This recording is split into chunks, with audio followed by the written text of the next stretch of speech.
Hello everyone, I am Shwetambari Sharma from KMS fashion. आज हम MCQs लेके आए हैं एनीमिया और आयोडीन टॉपिक के ऊपर, जो कि हमारा NTA NET June 2020 home science के लिए एक बहुत ही इंपॉर्टेंट टॉपिक है। So let's start.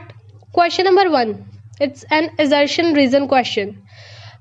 असर्शन है babies suffer from anaemia due to depleted iron from their bodies, कि जो बेबीज़ होते हैं उनको एनीमिया हो जाता है क्योंकि उनकी बॉडी के अंदर जो आयरन होता है वो डिप्लीट करने लग जाता है, ख़त्म होने लगता है। एंड रीज़न है milk is a good source of iron. क्या मिल्क गुड सोर्स है आयरन का? इसके अंदर कुछ एक कोड्स दे रखे हैं कि वेदर हमारे असर्शन रीजन ट्रू है, फॉल्स है, या कोई एक ट्रू और एक फॉल्स है। सो यहाँ पर हमारा करेक्ट ऑप्शन है, ये है हमारा असर्शन ट्रू है और रीज़न फॉल्स है। आइए देखते हैं। बेबीज जो होते हैं उनको सप्लीमेंट्री फूड नहीं मिलता जो आयरन रिच होता है। जैसे कि जो भी उनके अंदर ऑलरेडी आयरन होता है वो 3 मंथ्स के अंदर अंदर ही डिप्लीट होना स्टार्ट हो जाता है, जिसकी वजह से वो एनीमिया से सफ़र करते हैं। कई बार अगर मदर प्रेगनेंसी के टाइम एनीमिक हो या फिर बच्चा प्रीमेच्योर पैदा हो जाए तो भी उनकी बॉडी के अंदर जो आयरन होता है वो कम होने या ख़त्म होने लग जाता है। हम रीज़न की बात करते हैं तो जो हमारा सेकेंडरी मिल्क होता है, जो एक ही इकलौता फूड है हमारे बच्चे के लिए, उसका जो गुड वो जो है उसके अंदर मिनरल्स ज़्यादा नहीं पाए जाते, वो गुड सोर्स नहीं होता मिनरल का, इसलिए भी बच्चे को एनीमिया होने का खतरा ज़्यादा रहता है। सो हमारा असर्शन ट्रू है और रीज़न फॉल्स है। नेक्स्ट क्वेश्चन ये बताना है कि इफेक्ट्स क्या है आयोडीन की डेफिशिएंसी के। ऑप्शंस दे रखे हैं, क्रेटिनिज्म, माइक्सीडीमा, हाइपरथायरॉयडिज्म या एडिसन्स डिजीज। कोड्स हैं first second third, third fourth या फोर्थ वन। सो यहाँ पर आंसर है फर्स्ट और सेकंड। आइए देखते हैं। क्रेटिनिज्म का मतलब क्या होता है? ये एक चिल्ड्रंस के अंदर आयोडीन की डेफिशिएंसी की वजह से होता है, जिसमें फिजिकल ग्रोथ कम हो जाती है, मेंटल डेवलपमेंट कम हो जाती है, फेस के जो एक्सप्रेशंस हैं वो सही से नहीं विजिबल होते क्योंकि स्वेल हो जाता है face, skin dry thick wrinkle हो जाती है, टंग भी एनलार्ज होती है और लिप्स की भी थिकनेस बढ़ जाती है, और बच्चा ना ही तो सब सही तरीके से काम कर पाता है, वॉक कर पाता है, और ना ही टॉक कर पाता है। नेक्स्ट है हमारा मैक्सडेमा। ये हमारी एडल्ट के अंदर डेफिशिएंसी होती है आयोडीन की, जो मेनली अकर करती है प्रेग्नेंट वुमेन्स के अंदर।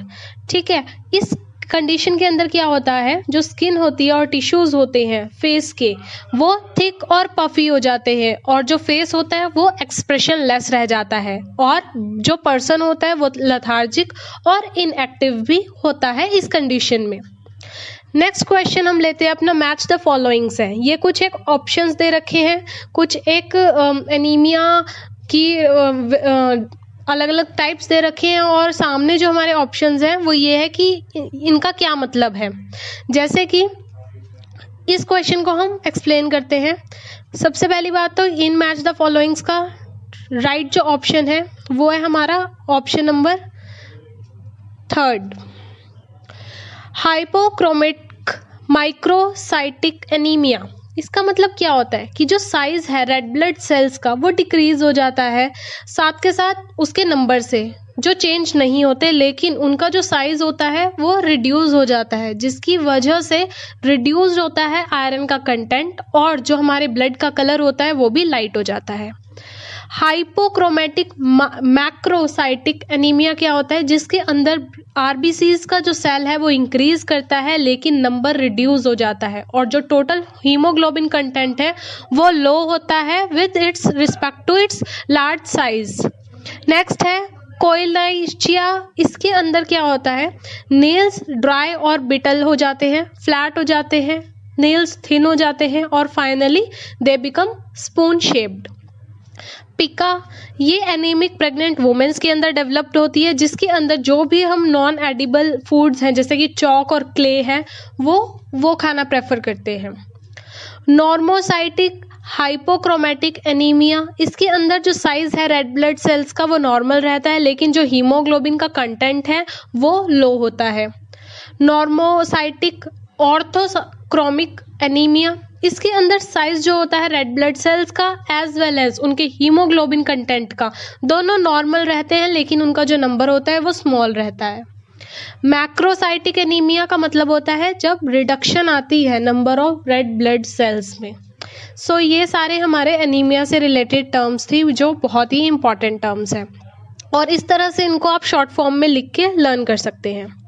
नेक्स्ट क्वेश्चन है, फोर्थ सिम्टम्स बताने हैं एनीमिया के। ऑप्शंस है fatigue, breathlessness on exertion, giddiness, diarrhoea, vomiting. Codes के अकॉर्डिंग देखते हैं हमारा आंसर करेक्ट है, वो है फर्स्ट, सेकंड एंड थर्ड। मतलब फटीग मतलब जब आप बहुत ज़्यादा काम करके या थोड़ा सा भी कोई काम करके जल्दी थक जाते हैं। एक्सर्शन पे ब्रेथलेसनेस हो जाती है कि ब्रेथ बहुत हैवी आती है जब आप कोई भी काम ज़्यादा कर चुके होते हैं और ज़्यादा जल्दी आप थक जाते हैं।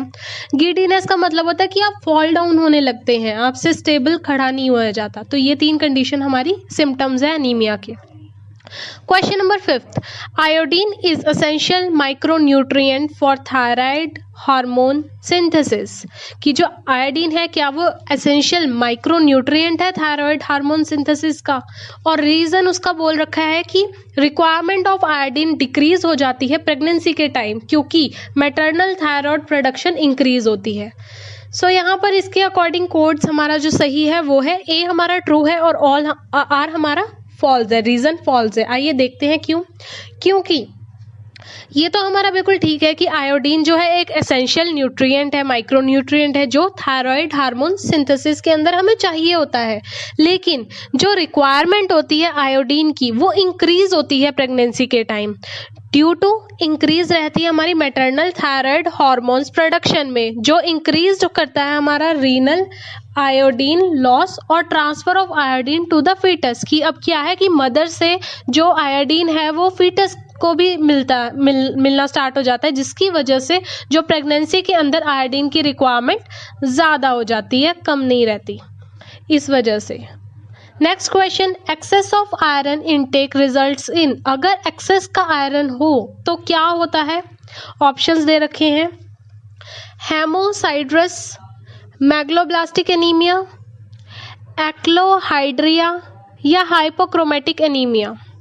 सो करेक्ट ऑप्शन है हीमोसाइड्रस, जिसका मतलब है कि लार्ज डिपॉजिट होता है आयरन हमारे, जिसकी वजह से अब इन्होंने बोला कि अगर एक्सेस का हो जाए आयरन तो क्या होता है, तो एक्सेस का आयरन होता है उससे हमारा जो लिवर और स्प्लिन के अंदर वो डिपॉजिट होना स्टार्ट हो जाता है, जिसकी वजह से डायरिया और वॉमिटिंग भी हो जाता है, और साथ के साथ जो स्टूल है उसके अंदर लार्ज अमाउंट का आयरन निकलना स्टार्ट हो जाता है।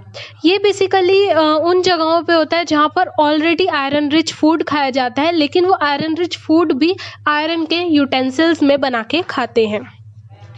नेक्स्ट क्वेश्चन नंबर 7 है हमारा, source of food for iron. Source बताना है आयरन का। ऑप्शंस है amaranthus cereals, seafood, jaggery, cabbage leaves, turnip leaves, green leafy vegetables. So correct जो कोड है वो है हमारा 1 2 4 6 7, जो कि है अमरेंथस, सीरियल, जैगरी, टर्निप लीव्स और ग्रीन लीफी वेजिटेबल्स। ये सब हमारे इनके अंदर आयरन का कंटेंट आपको काफ़ी मात्रा में मिलता है। क्वेश्चन नंबर 8, एजर्शन रीजन है ये भी, lowering of blood haemoglobin level below normal indicates iron excess. कि जब ब्लड हीमोग्लोबिन लेवल जो है वो कम होता है तो वो क्या इंडिकेट करता है कि हमारा आयरन एक्सेस है। और रीज़न दे रखा है कि एनीमिया के अंदर इट मे बी हाई, कि हमारा जो ब्लड हीमोग्लोबिन लेवल है वो हाई रहता है 5 to 9 ग्राम पर 100 ऑफ ब्लड। सो कोड्स है assertion एंड रीजन ट्रू और फॉल्स, और assertion true and reason false, या फिर रीजन फॉल्स और assertion ट्रू। सो आंसर है हमारा assertion और रीजन दोनों फॉल्स है। क्यों? क्योंकि जब भी लोअर होता है हमारा blood haemoglobin level below normal से, तो इसका मतलब क्या है कि आयरन की डेफिशिएंसी है उसको, ना कि आयरन एक्सेस है। और एनीमिया के अंदर लो रहता है 5 to 9 ग्राम पर 100 ऑफ ब्लड, इसलिए दोनों हमारे फॉल्स है। 9th क्वेश्चन है, goitre occur due to. Goitre किस वजह से होता है? आयरन की डेफिशिएंसी की वजह से, आयोडीन की डेफिशिएंसी की वजह से, आयोडीन एक्सेस की वजह से, या आयरन एक्सेस की वजह से? So it's answer is iodine की डेफिशिएंसी की वजह से गॉटर होता है, जो कि है इसमें एनलार्ज हो जाता है थायराइड ग्लैंड्स, जो लैक ऑफ आयोडीन की वजह से होते हैं, इंक्रीज करते हैं साइज और नंबर ऑफ एपिथेलियल सेल्स को। Last question for today is RDA for 13 to 15 year girls for iron is, कितनी चाहिए होती है मात्रा 13 से 15 साल की गर्ल को आयरन की? 32 mg per day, 27 mg per day, 26 mg per day, या 21 mg per day? So answer is 27 mg per day. ये आप RDA 2010 में देख सकते हैं, और साथ के साथ हम अपनी वीडियोस भी हैं हमारी, आप उनको भी देख सकते हैं। सो प्लीज़ कमेंट कीजिए, लाइक कीजिए, शेयर कीजिए, सब्सक्राइब कीजिए KMS फैशन को। और भी अगली हमारी कल की वीडियो में नेक्स्ट 10 क्वेश्चंस किसी पर्टिकुलर टॉपिक पे मिलेंगे। सो सब्सक्राइब कीजिए और ज्वाइन कीजिए हमारे Telegram group. Till then, good bye, have a nice day.